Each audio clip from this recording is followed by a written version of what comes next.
So it took me about 10 months to sell my first house. 10 months. Honestly believed after like month 8, I'm like, this is impossible. Like, how does anyone ever sell a house? I've been doing everything I can and I just can't seem to like get any real buyers. Like no buyers want to work with me. What's up you guys? It's Graham here. So I see a lot of you guys are interested in working in real estate or maybe working as a real estate agent.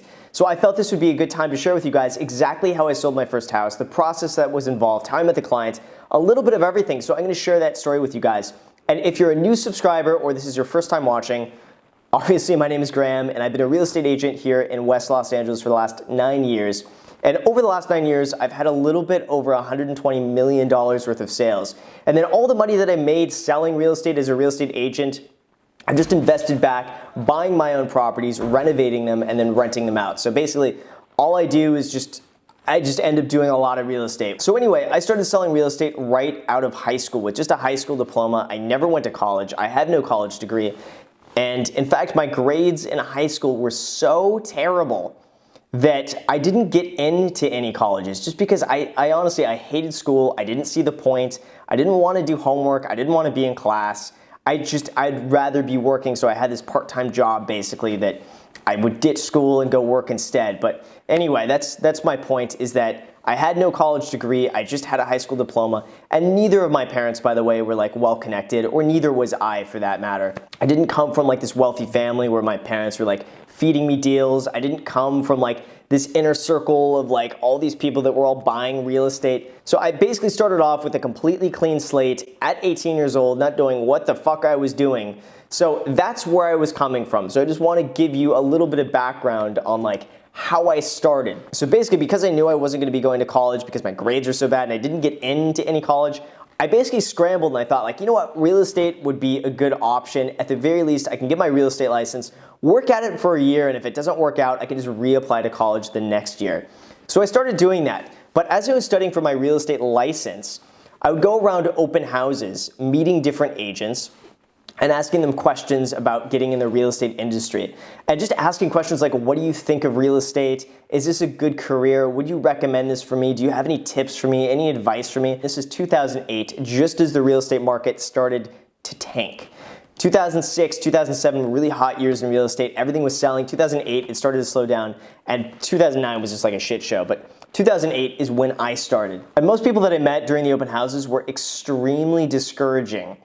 I would walk up, they would give me some very generic bullshit advice like you just gotta work hard and, you know, be passionate. You have to really love real estate, like all this sort of stuff. And I also I would say every other agent was just telling me you should go to college. This isn't a good business for like someone this young to be in. Nobody's gonna trust you to sell real estate.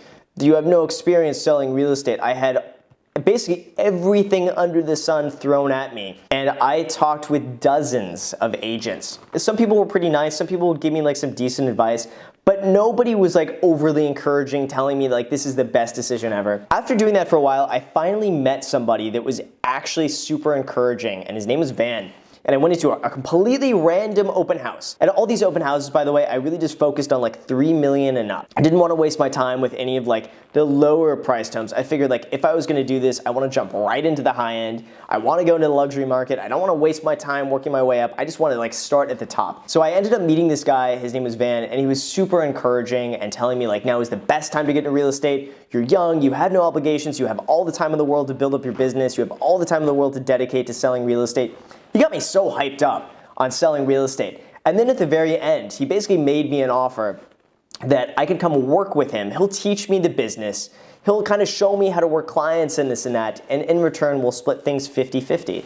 And that to me, as like brand new, I had no idea what I was doing. I jumped on it. That was like my like gift offer godsend right there. That was like, this sounds like amazing. And this agent, by the way, was one of the top performing real estate agents for Coldwell Banker worldwide. So it was amazing to actually get this encouragement from somebody who was like one of the top 50 brokers in California, who like does an insane amount of sales volume. He's like really well respected.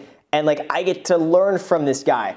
So to me, that was just like mind blowing. So I jumped on that offer. So then a few days later, I came to his office and I just basically would watch him work. I'd go with him to showings. I'd see what he did and what he said and what he didn't say, how he handled clients. All of these properties, by the way, to me, were like mind-blowingly out of my league. I did not come from these like 4, 5, 6, 7, $10 million houses. I grew up in a really small house. I think it was like 1,100 square feet. I think it was a 2-bedroom house in Santa Monica. Before Santa Monica was like nice like it is now. Like this is Santa Monica from like the 1990s, which is not the Santa Monica that's all like kind of nice and luxurious today. Really small home that my parents rented.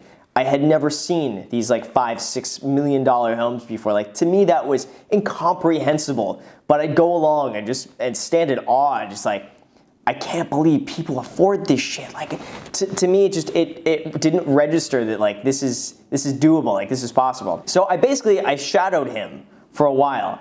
And from there, I began posting little leases on Craigslist and doing little rentals here and there. But in the back of my head, I still felt this doubt that like, nobody's gonna trust me at 18 years old to sell a house.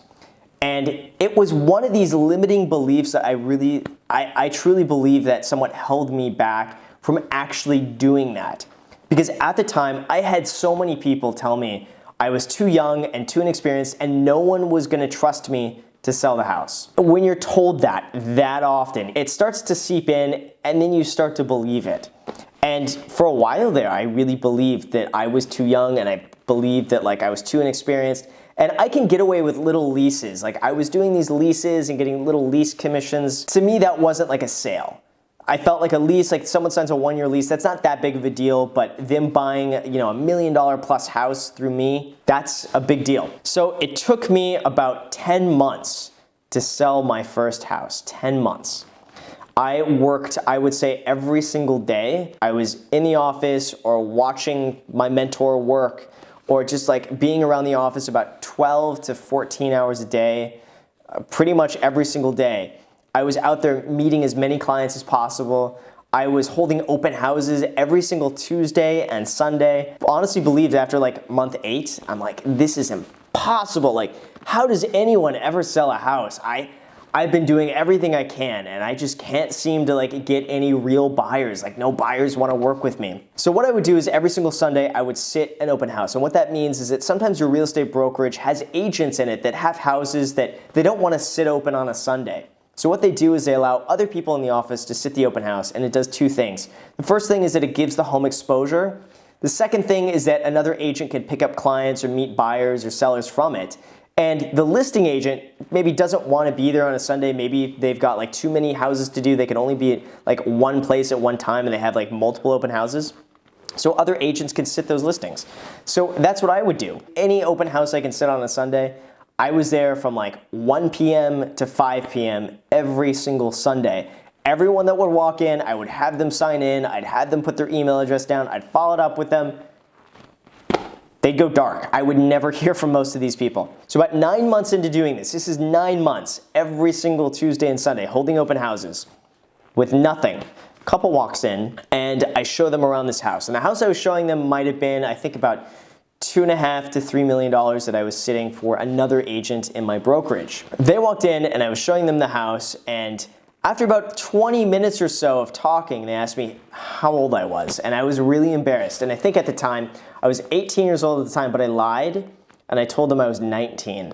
And I think in my mind at the time, I thought like, 18 is too young, but if I tell them 19, that'll sound better. That'll make it like I'm more mature. And I thought at the time, like, as an 18-year-old, that 19 was like, that's mature. But they asked how long I was doing real estate for, and I told them almost a year. Now, I didn't tell them that I had never sold a house before. I really tried to play it cool. I had my poker face on that, I knew what I was doing, but deep down, I was just like, oh my God, I've never gotten this far with like a real buyer before. What do I do? And I was pretty scared. So after talking for a little bit, they got down into the specifics of what exactly it is they were looking for. And they wanted a very specific property in a very specific area. And I think their price range at the time was between like $3 million and maybe $6.5 million. And again, it was in a very specific area of Beverly Hills. As I started showing them properties, in the back of my mind, I'm like, why is he working with me? Like, what is this that he can work with basically any agent in Beverly Hills who has like 10, 20 years experience can work with this guy? Like, why me? And it eventually came out that I reminded him of himself when he was younger, that he started in business really young and no one would trust him, and he wanted to give me the chance that he wanted to have as a kid. So some of that may have been luck, some of that may have been like I was in the right place at the right time. But what I really think it comes down to is that most people want to give a young person a chance if they see you putting yourself out there and they see you working your ass off. I think most people just want to see someone younger succeed, and I think it's like this inherent nature that a lot of people have. And the people that don't have that are usually coming from a place of just like insecurity or jealousy, or they're like afraid you might take their business, or they're just like, they just don't take you seriously and they just like tune that out for whatever reason. I think a good amount of people out there just naturally just want to see someone else who's young, who wants to be successful, become successful.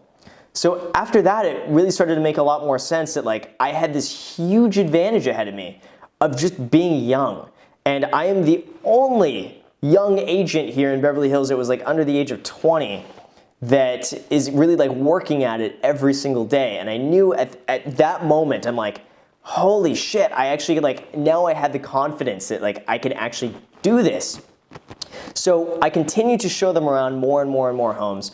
And we found something that was listed about $3.6 million in Beverly Hills. So we ended up placing an offer on that house for $3.5 something million, and it got accepted.